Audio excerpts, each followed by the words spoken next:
జై తెలంగాణ, జై భారత్. ఇవాళ మన మహిళలందరికీ అత్యంత ముఖ్యమైన రోజు. మహిళా రిజర్వేషన్ బిల్లు మీద పార్లమెంట్లో చర్చ జరుగుతుంది.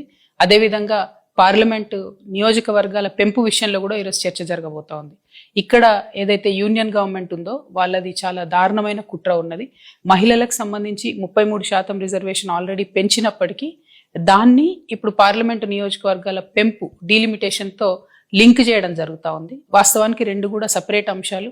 వాటిని రెండింటిని కలిపి మహిళల భుజం మీద తుపాకీ పెట్టి ఈ డీలిమిటేషన్ అనేటటువంటి అంశాన్ని కాల్చాలనే ప్రయత్నం కేంద్ర ప్రభుత్వం చేస్తుంది. అయితే కేంద్రం ఇప్పుడు ఏం చెప్తుందంటే అన్ని రాష్ట్రాల్లో కూడా 50% బ్లాంకెట్గా పెంచుతాము, దానివల్ల మీకు నష్టం జరగదని చెప్తుంది. చూడ్డానికి ఉపరితలం మీద మాత్రం కరెక్ట్ అనిపిస్తుంది ఆర్గ్యుమెంట్.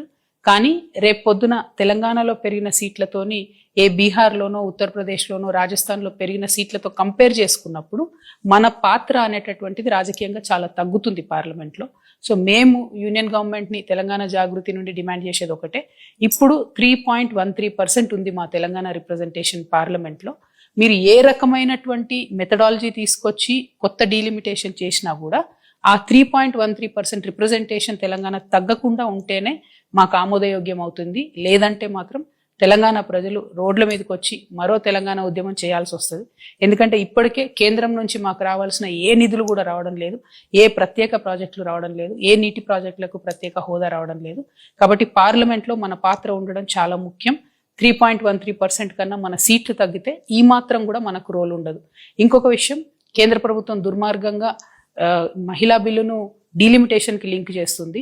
కానీ మహిళా బిల్లు డీలిమిటేషన్ కాదు, మహిళా బిల్లు బీసీ బిల్లును లింక్ చేయాలి. మహిళా కోటాలో బీసీ ఆడబిడ్డలకు కోటా ఉండే విధంగా కేంద్ర ప్రభుత్వం ప్రయత్నం చేయాలని చెప్పి నేను డిమాండ్ చేస్తా ఉన్నాను. Thank you. జై తెలంగాణ, జై భారత్.